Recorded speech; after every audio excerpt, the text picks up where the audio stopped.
Sports inside শিরোনাম শুনছিলেন, এবার বিস্তারিত। ঢাকা প্রিমিয়ার লিগের চতুর্থ রাউন্ডে গাজী গ্রুপের কাছে 25 রানে হেরেছে আবাহনী লিমিটেড। অন্য ম্যাচে লিজেন্ডস অব রূপগঞ্জের বিপক্ষে 66 রানে জিতেছে প্রাইম ব্যাংক। বিকেএসপিতে টস হেরে ব্যাট করতে নেমে নির্ধারিত 50 ওভারে 9 উইকেটে 282 রান করে গাজী গ্রুপ। সর্বোচ্চ 97 রান করেন ওপেনার এনামুল হক। এছাড়া পারভেজ রসুলের 91 ও নাদিফ চৌধুরীর ব্যাট থেকে আসে 41 রান।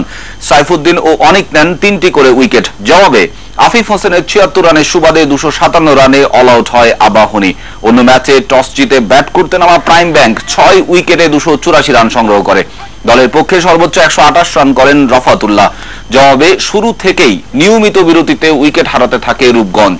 সর্বোচ্চ 95 রান আসে নাইম ইসলামের ব্যাট থেকে। এদিকে ফতুল্লায় শ্বাসরুদ্ধকর ম্যাচ শেষে কলাবাগান ক্রীড়াচক্রের বিপক্ষে 1 রানে জিতেছে প্রাইম দোলেশ্বর। প্রাইমের দেয়া 203 রানের টার্গেটে খেলতে নেমে 201 রানে গুটিয়ে যায় কলাবাগানের ইনিংস।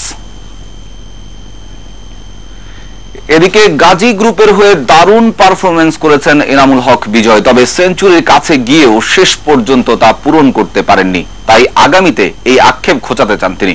অন্যদিকে ফর্মে ফেরার খুশি 5 উইকেট নেয়া প্রাইম ব্যাংকের আলামিনের। এর আগে বড় একটা হয়েছে এবং 85 করে ক্রাইমের কারণে হয়তো 100টা করতে পারিনি। এবছরও আমার কাছে মনে হয় ফিট থাকলে হয়তো বা 100 থেকে এটা 150 হতে পারতো।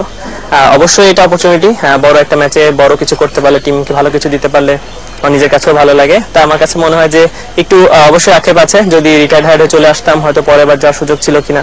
আমার কাছে মনে হয় যে 3 রানে অবশ্যই আক্ষেপ থাকে। 100 সবসময় ম্যাজিক্যাল ফিগার, সবসময় চাবো যে 100 করতে, দলকে কিছু দিতে।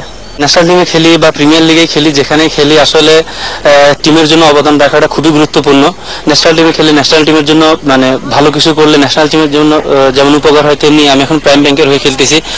তো আসলে ফার্স্ট 2টা ম্যাচ খেলতে পারিনি, তারপরে লাস্ট 3টা ম্যাচ খেলেছি, খুব ভালো বোলিং হয়েছে। তো আসলে এবং কিছুদিন যাবত ন্যাশনাল টিমের বাইরেও ছিলাম। তো সবকিছু মিলে আসলে মানে 5 উইকেট খুবই দরকার ছিল। এর জন্য নিজের কনফিডেন্সটা বিল্ড আপ হলো এবং সামনের ম্যাচগুলোতে ইনশাল্লাহ আরো ভালো কিছু হবে। সাসেক্সে শনিবার টানা দ্বিতীয় দিনের মতো অনুশীলন করেছে বাংলাদেশ দল। এদিন ব্যাটিং বোলিং এ ঘাম ঝরিয়েছেন মাশরাফি, মুশফিক, তামিমরা। আর প্রথম দিনে দলের সাথে অনুশীলনে যোগ দেন কোচ চন্দ্রিকা হাতুড়ে সিং এর সহ কোচিং স্টাফরা। আবহাওয়ার সাথে মানিয়ে নিতে আগেই দেশ ছেড়েছে টিম বাংলাদেশ। সেখানে 9 দিনের ক্যাম্প শেষে আগামী 7 মে আয়ারল্যান্ডে যাবে দল। আর আইপিএল শেষ করে 7 মে সেখানেই দলের সাথে যোগ দেবেন সাকিব ও মুস্তাফিজ।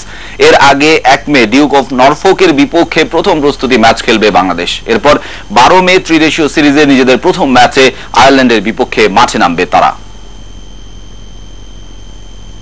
আইপিএলে হারের বৃত্ত থেকে বেরোতে পারছে না রয়্যাল চ্যালেঞ্জার্স বেঙ্গালুরু। শনিবার দিনের প্রথম ম্যাচে রাইজিং পুনে সুপার জায়ান্টের কাছে 61 রানে হেরেছে তারা।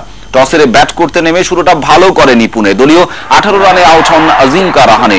এরপর মিডল অর্ডারে রাহুল ত্রিপাঠী 37 ও স্টিভেন স্মিথ 45 রান করেন। ম্যাচের বাকিটুকু শেষ করেন 44 রান করা মনোজ তিওয়ারি ও 21 রান করা ধোনি। শেষ পর্যন্ত পুনের সংগ্রহ দাঁড়ায় 3 উইকেটে 157 রান। জবাবে বিরাট কোহলির 55 রান ছাড়া বাকি কেউ 2 অঙ্কে পৌঁছতে পারেননি। শেষ পর্যন্ত নির্ধারিত ওভারে 9 উইকেটে 96 রান করে বেঙ্গালুরু। পুনের দীপক নেন 3 উইকেট।